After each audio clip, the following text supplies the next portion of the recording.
There it goes. I see it's live now. We are officially live on the Google Hangout. Awesome. Great. To those of you that are joining us, thank you. My name is Jim Williams. I'm the Vice President of Marketing at Influitive. Influitive is the advocate marketing expert company. We help our customers mobilize their passionate fans, their advocates, their evangelists to go out and spread positive sentiment through word-of-mouth marketing and other means. And today, I'm coming to you live with our first ever Spark Series Google Hangout. Now, the Spark Series is something that we kind of thought about at Influitive and said, like, this would be a really interesting format. It is meant to be a very short, interactive discussion among peers, advocate marketers, if you will, about how their advocates address specific use cases or edge cases. And the one we're focusing on today is about brand defense, advocates going to answer questions or inquiries out in the wild organically on social sites and communities, etc. All the places that it makes it really impossible to monitor as a marketer when how do you get your customers to go and be the voice of your company and represent your company, etc. And so we're going to talk a little bit about that. And why are we talking about this? Because we fervently believe at Influitive that kind of the age of pushing your product, pushing your message, cranking up the noise, creating more content, blasting your database, that age is coming to an end, and we're in a new age of peer-to-peer buying and selling. Right? Like, I know when I buy products, I rely on the advice of people like me. That is what advocacy is all about, and we're focusing on this specific edge case of brand defense, countering FUD, and informing buyers out in the wild with some great advocate marketers. So let me introduce our panelists, if you will, the people that are joining the call. I'm really excited. I have with me today Olivia Tinney from BillTrust. Olivia, say hello. Hi, everyone. There you go. Thanks, Olivia. You got to take off that mute. Mike Stowe from MuleSoft. Say hello to the audience. Happy to be here. Thank you. And Jill, Zacchia from Acquisio. Hi, guys. Thanks. It's pretty cool. So far, the quality's been good. So let's see how this goes, and we'll get right into it. I'll start off really quickly, and I'll give you an example of what I think of as brand defense, and this is from another life. Prior to being the VP of Marketing in Influitive, I worked for a marketing automation company. Surprise, surprise. Everyone's heard of marketing automation companies. And if you guys are familiar with the marketing automation industry, it was a dogfight. I mean, it was a knife fight. Those companies held no love for one another, right? We're in the growth stage. We're trying to grab as much market share. Today, I think a lot of that has subsided. Many have been acquired by bigger companies. They've gone public. They matured. They moved into new industries, etc. But at the time, it was difficult. And I remember many occasions where I would suddenly get flooded with emails from salespeople and product marketers and the CEO that says, hey, did you see this discussion that just lit up on Quora about which product is easiest to use? What are we doing to respond to that? And we were always caught flat-footed, always. It was like, should we go in? Should product marketing go in? Should the head of marketing respond to this, etc.? Or it was, we should get customers to respond, who can we call? Right? It was one of these problems, and it just happened over and over again. And a lot of times it was a setup. The competitor would have planned it all out, and they had prepared a bunch of customers to participate in the conversation to tilt the conversation in their favor. And so that's a perfect example of what we're talking about here. How can you systematically get your customers to go and respond to those kinds of things, to even the playing field, right? To correct the record, to inform people in the most provocative way. So let's talk about that. And because I heard some inklings of what people are going to talk about here, I'm going to start with the one that I didn't hear in the discussion prior to the call. I'm going to start with you, Mike Stowe, at MuleSoft. Why don't you tell us a little bit, tell the audience a little bit about yourself, your company and what it does, and then tell us a little about the Advocate Marketing Program. So again, I'm Mike Stowe. I'm with MuleSoft, and my job at MuleSoft is to manage the developer relations program. And so MuleSoft as a company really provides a solution to help larger enterprises connect all their apps, data, and devices, and connect things such as mainframes and AS400s. Think of giant computers in a room with new services like Salesforce or SAP Cloud or new APIs, and really helps them move from being stuck with the legacy system to a new microservices or API-led system. The challenge with that, though, is that as you mentioned, there's a lot of misinformation, a lot of different ideas about how to do that, and a lot of the integrations get very complex, and therefore people have different ideas. And so with our advocacy program, we want to reach developers and really equip our developers not only to know how to use our product and grow, but become experts in the field. And that's really allowed us to have a much broader reach in that, as you mentioned, Cora, and for developers you have Stack Overflow, DZone, InfoQ, Code Project, the list goes on. We have a very large team of 2 people, and so to try to reach that entire network and respond to every customer question or every prospect question or every misnomer where our competitors are great, it's a great ecosystem, but technology is changing very quickly, and sometimes people don't always have the latest information or don't realize they can do something. And so thankfully we have a great advocate program where our developers are out there and able to go out there and answer these questions, help our prospects, and really update people on where we stand with technology. Very cool. Very cool. Now, the developer community is very peer-driven, right? I think of it as being even more peer-driven, more resistant to marketing and sales and everything else, and like to learn more from each other. Why do you think that your advocates are in the best position to kind of correct the record or to answer these types of questions? Like, why wouldn't you just get, your head of development to go answer those questions? Well, I think you said exactly. Developers in general, they don't want the fluff, they want the technical. And so, a lot of the marketing messages and product messages don't necessarily work in the same scope, and that developers, tend to be skeptical of the information they receive that comes from a product.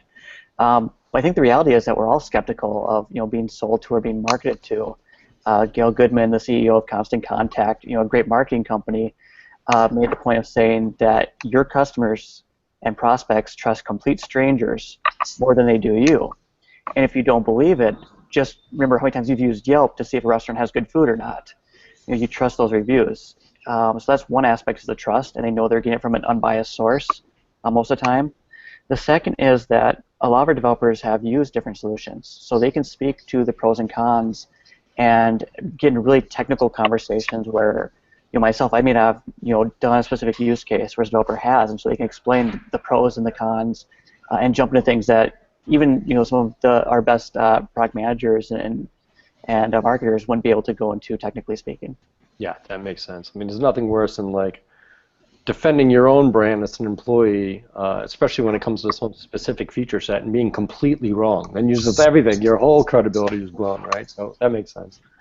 Can you give me one specific example of where this has happened recently? You used your advocates to respond?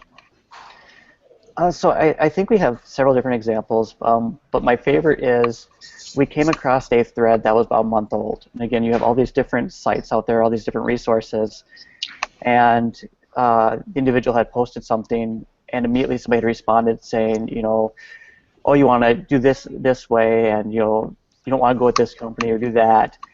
And again, this is a prospect that we missed this. We didn't see this. We saw it a month later, well after the conversation's taken place. And I looked, and right after that, you don't want to do this or do this, there are about 15 other replies from developers in our community who had come across this thread on their own. We didn't ask them to do it. They're just out there researching, learning more, immediately saying, actually, you could do it this way, but here are the cons of doing that, or here's why you don't want to do it that way.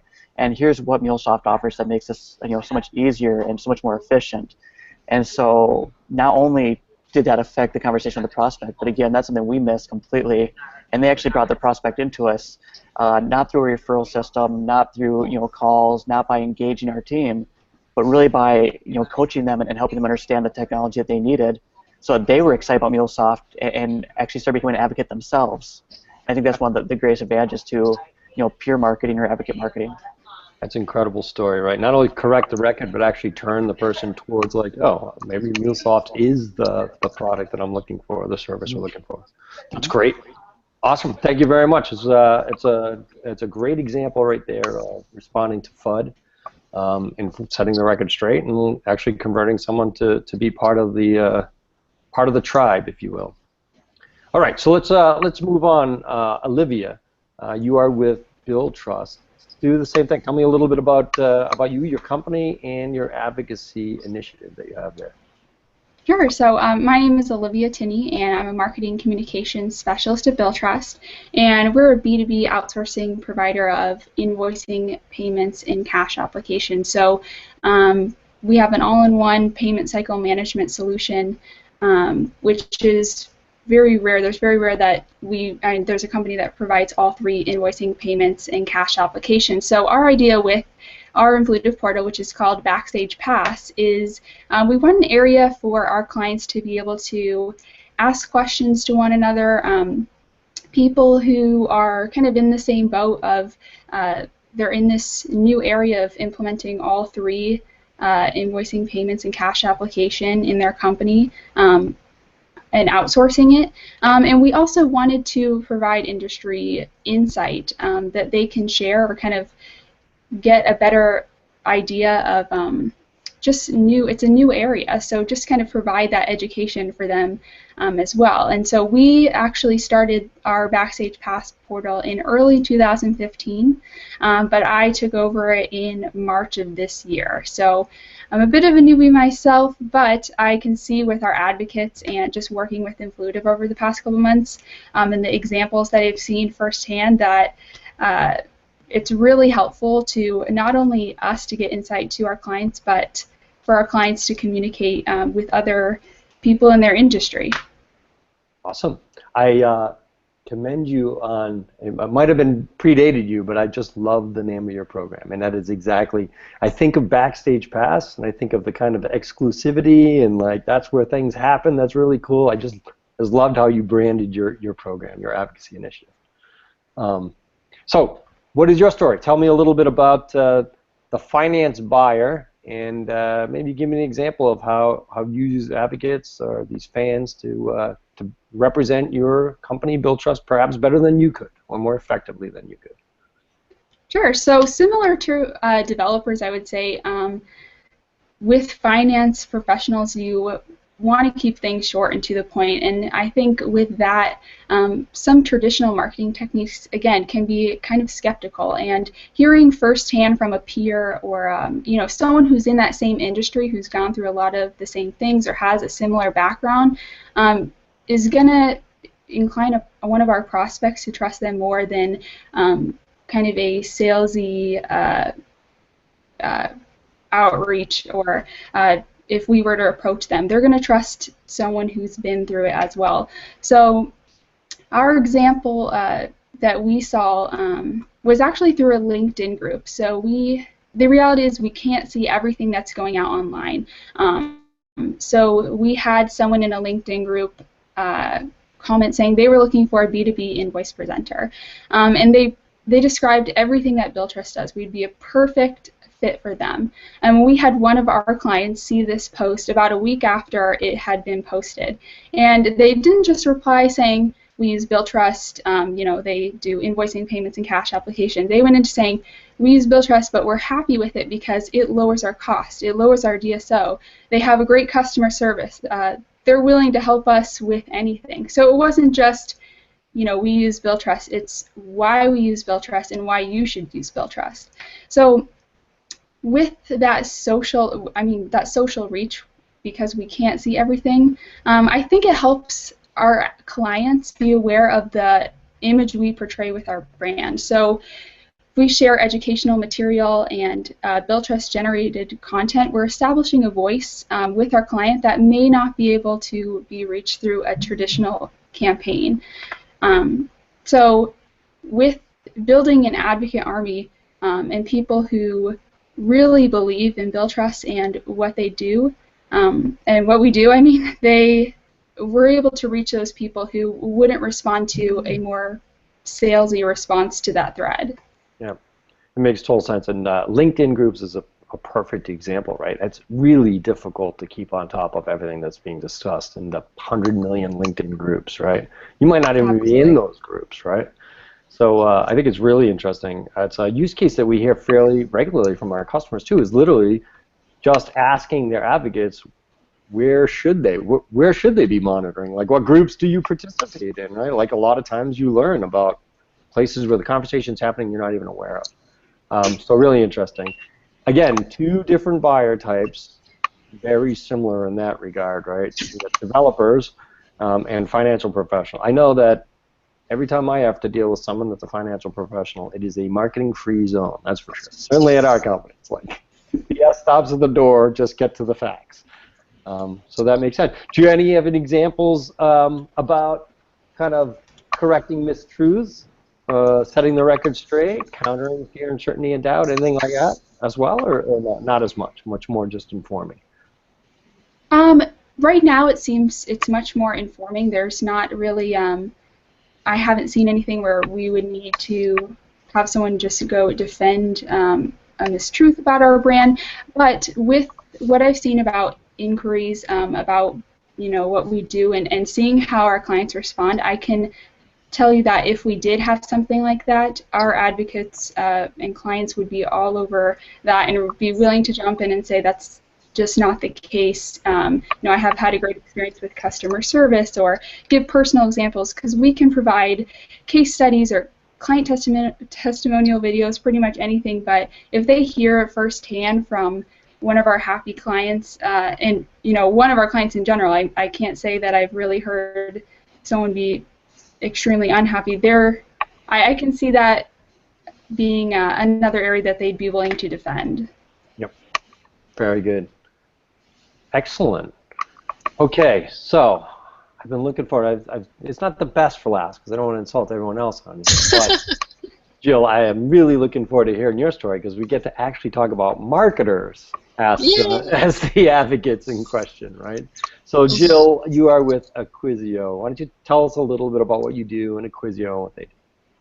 Yeah, perfect. So I'm actually the content generation specialist at Acquisio. So I work, my role is a little hybrid between advocate marketing and creating awesome marketing content around our company. So Acquisio is actually a digital marketing management software. So we help marketers with anything from display to search marketing, and we help agencies and advertisers of all sizes. So we have new initiatives that are for small budgets, and then we can handle enterprise clients as well. So we have a really, really broad range of clients who use Acquisio, and they use Acquisio for a lot of very different things. Some people love us for our reporting automation. Some people use us for our high-frequency bid optimization, where our lovely data scientist has worked to make sure that our algorithms, spend your budget equally throughout the month. So there's a lot of really cool things that we offer marketers in this space. And some people use us for everything. Some people use us for only a few things. So sometimes when there's questions out online, or we're talking about LinkedIn groups, we're talking about Quora, all of these things apply to a management software or marketing automation. There's so many people who are looking to find the right thing for them, and if you're going to invest a lot of money in a solution for your business, you want to make sure that it's got everything that you're looking for. So sometimes we find these great threads, these great questions. People are inquiring about something that fits with Acquisio, but there's often a lot that we miss, right? There's so many things that we cover. There's big areas, small areas. So that's where our advocate marketers have really come in, and they've been so much better than we have at being able to be there, like, as soon as someone asks a question. So you guys are talking about, something on Quora, it's still relevant a month later. Something on LinkedIn, it's still relevant a week later. But once you're on Twitter, it's not relevant 10 minutes later. So you really have to be in there as it happens. And as well as running content and running our advocate marketing, I also run social media. So there's a lot of places that I have to be at once. And so it's very often that I'll see this awesome question or inquiry about something that our software or that we can do so well, and it was an hour ago. And by that time, they're already out to lunch and they've forgotten what they asked. So luckily for us, we have one of the most fantastic advocates, completely organic advocate, and she's an influencer in the search marketing and PPC world. So she has always run to our defense or run to answer any inquiries about the industry or what we can do. And so over the past, I would say 6 months to a year, she's helped bring in at least half a dozen, if not more, people to our business just because she was there on Twitter and was able to see these questions and answer them. So we actually have a partner. Hannah Marketing runs a Twitter. It's like a Twitter feed, so it's a hashtag that every week people in the search marketing industry are encouraged to come and join in the conversation about a given topic. So the hashtag is PPC Chat. I recommend you guys to check it out if you're interested. And so every week they cover different topics, and any day in between, you can ask any questions, and it's a great community of intelligent and very active search marketers and PPC marketers who are always there to answer your questions. So of course, if you're looking for an automation software or anything that Acquisio would be able to do, there's going to be some questions every week, almost every week, from people looking for the right solution. And our advocate has been very active on this hashtag, and she has answered, as I mentioned, at least half a dozen inquiries that were related to Acquisio and helped point people in our direction, whether it was for our bid management or whether it was for our reporting. So she's really helped from a wide variety of clients, you know, anything that we do and everything we do. So she's been so helpful in that respect. And even between between the time that I knew I was getting on this call, she's actually recommended someone new to our platform. Oh, really? And in that time, as I mentioned, we try to get in as a vendor. We want to answer people's questions. We want to let them know that we're there. But it's not the same thing if it's not coming from your peer. It always sounds marketing. It sounds like we're trying to sell ourselves a bit too intensely, and it makes people feel uncomfortable. It's not as authentic. So I think not only is she one of the biggest influencers in the field, so people would probably want to go to her anyway, she definitely has our back. We also have the CEO of Acquisio is an influencer in the industry as well. He used to do a lot of speaking events. He's done a lot of great bylines for a lot of publications relating to digital marketing. And so he can jump in and support and answer anyone's questions.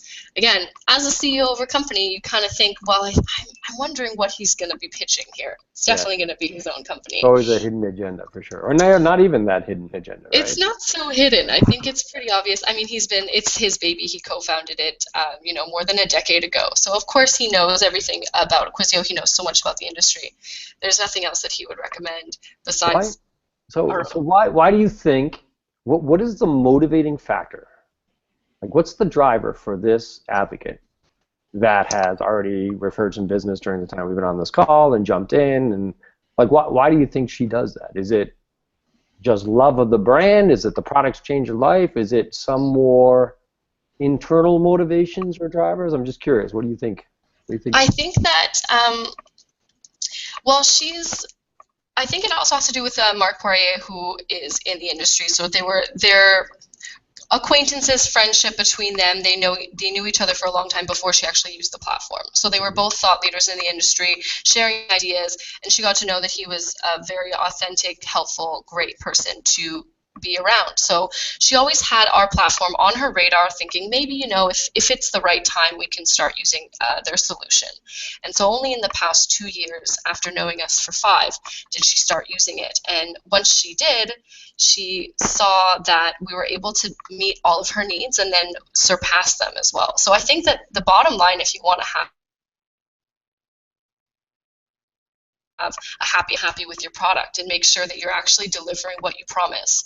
So I think that we were able to, we always try to innovate and come up with new releases, new features. Mm-hmm. And anyone who's working with AdWords knows that every 2 seconds there's a new update that you have to, you have to get ready and you have to figure out what to do and you have to help your marketers, really keep up.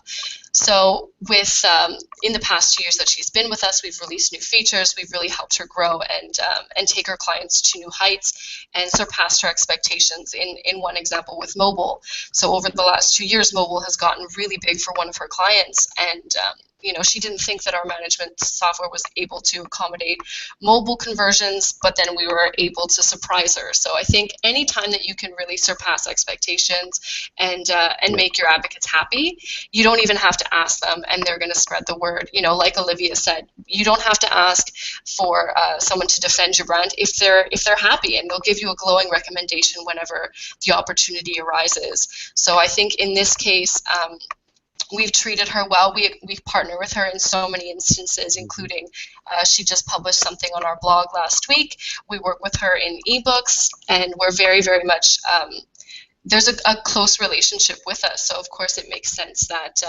if anyone were to say anything against her, I would run to her defense as well. That's a great story. I'm curious, Olivia, Mike, do you see the same thing? Do you have broad-based support? It's scattered among your advocates, or are there like one or two or a handful of advocates that kind of always rush to your defense, or you always see participating in these conversations? I would say for BillTrust, we do have a handful of advocates in Backstage Pass who are always willing to share content or reply to a thread or do anything. And among the rest, I mean, they're pretty active. But there is a handful of people who they are really happy with the results they've seen. They have a great relationship because they've asked questions and they want to learn more. And so there are, I would say, a handful of people who just they'd be willing to advocate for us for anything. The brand defenders, yeah. How about you, Mike? Same type of thing, or is it broad-based? I think we have one of the best developer communities in the world in that it is very broad-based. We obviously have some developers that are really engaged with the platform. We're chatting on a regular basis, but we have developers, like probably half the people that respond to that one thread that I mentioned, aren't fairly active in our champions program, aren't as engaged as the top tier, if you will. Yeah. But I think Jillian hit the nail on the head when she said, if you treat them right and you treat them well, and we certainly try to, that they're going to want to do things back for you, and they feel a connection to the brand, and more importantly for developers, they feel like this is a really cool technology that they want to share. Got it. Yeah, it's funny because actually, you would think that as a marketer ourselves, sometimes you think, who am I to recommend something, or what do I know? I use this platform, it's great, but why does my opinion matter? And it really does in these peer situations. So it's great to have someone, an influencer who's also an advocate. It's fantastic they have a larger outreach, but it really doesn't have to be, someone who has a fan following, or someone who's, as our advocate is, top 25 influencer in the industry. Anyone could be an advocate, and everyone could be a fantastic advocate. It just depends on timing, it depends on what they say, and it depends how happy you've made them with your platform. So I think that even a speaking initiative like this, where we're all talking about our advocates, we get to showcase that every person can really help your business grow, and it doesn't matter. Right now we're doing something with Influitive called Upshot, where we're working to create these nice success stories with some of our advocates, and of course, we had the advocate that I mentioned be the first one to jump on board, but also I spoke with some of my other advocates who are a bit more shy, and they said, why should I share my story? Why would people want to read about, what software I enjoy? And I'm like, everyone cares. It's more important that you're a peer and that they can relate to you, and your story is going to be even more authentic. So a lot of people through our advocate initiative have felt like they've become thought leaders, they've become influencers, and they never really had seen themselves as such before, which is quite exciting. Yep, that totally makes sense to me. Like, I was asking you about the motivators, and I think there's a misperception that advocacy is this altruistic thing, right? It's a selfless act you're doing on behalf of someone else or a brand or a product you love, but it's not actually. It's driven by internal motivations, and one of them is social standing, social currency, right? Perception of being recognized as an expert, right? As a thought leader, as whatever. Like, every time you talk about your experiences, you're telegraphing to that person that you have knowledge, you have expertise, you have experience using a platform, and probably a variety of platforms and tools, etc. So that's part of that. And when you call to the advocates for help in these situations, you need to think about that. What's in it for them? How is this going to help them? How is it going to help their career, etc. So it's a key part of how you run those programs. I have one last question. I know we only have about a minute left, but have any of you guys gotten to the point where you have internally communicated that when you see one of these things, don't jump on it. Resist the temptation for some employee or product manager or CEO or founder or whatever to jump into the dialogue. Let's wait a second and see if we can get the advocates to help out. I'm curious, you have policies like that or not? I see Olivia trying to go for it. Well, we don't have. I mean, we don't have a policy in place around that. I think if there is something that we don't see, or I mean, well, we try to do a lot of advocating from an employee perspective and promote BillTrust on social media as an employee. But right now we don't have a policy about that. I'd be interested to see, though. That'd be something I'd be interested to see. Or try out is kind of wait and let the advocates or direct them to a post and see how they respond rather than just having the company go and reply right away. Right. How about you, Mike? Like on yours, do you encourage people to hold back a second? Well, so we actually try to be very active in the community. So our marketing team, our sales teams, our product managers are all out there trying to address questions that, as they find them. But for us, we've been very fortunate that a lot of times when these questions are asked, our developer community beats us to them. So we'll see the question like 3 hours later, and there's already 3 or 4 answers from our developers. So we haven't established a policy. It's just kind of become a natural, community collaboration. Very cool. Very cool. And Jill, how about you? Is just exactly the same thing. Even if we had a policy set up, which it's nothing in writing, but we don't want to, with our company brand, to answer these questions. As I mentioned, I think we've been almost a little bit shunned from this chat because we are a vendor, and it's much more of a peer initiative, and it's a person-to-person dialogue that vendors aren't really welcome to. So we have an unspoken agreement that we're not going to comment on some of these initiatives. However, our CEO does, and sometimes people in the company, employees, could if they wanted to. But really, our advocates are the ones to jump in first, and they're the ones who are most active in those threads and on those communities. So we haven't had to do too much to hold back internally, and we've gotten some good results. So it's worked out really well organically for us. That's great. It's great to hear. Well, look, I'd say to all three of you, congratulations. Sounds like you have a great thing going with your advocacy initiatives. You all have a community, and even more than a community, I think you have what we like to talk about here, right? The start of a movement behind your brand, right? That's what this whole Spark the Movement, Spark series is about. Is like how do you create that kind of momentum in the broader marketplace? Yes, awesome to have influencers, absolutely, right? They could be ones that just love you. They could be influencers you pay, etc. That's kind of the old way of doing things. How do you get the broad mass of user base behind you so that they jump into these conversations before you can even do it? And it sounds like all three of you guys are doing a great job there. So I'm going to go ahead and wrap this up. Thank you, Olivia, Jill, and Mike. I appreciate you guys joining me today, however brief it is. This is the first in a series. We'll be doing them monthly. We call them the Spark series.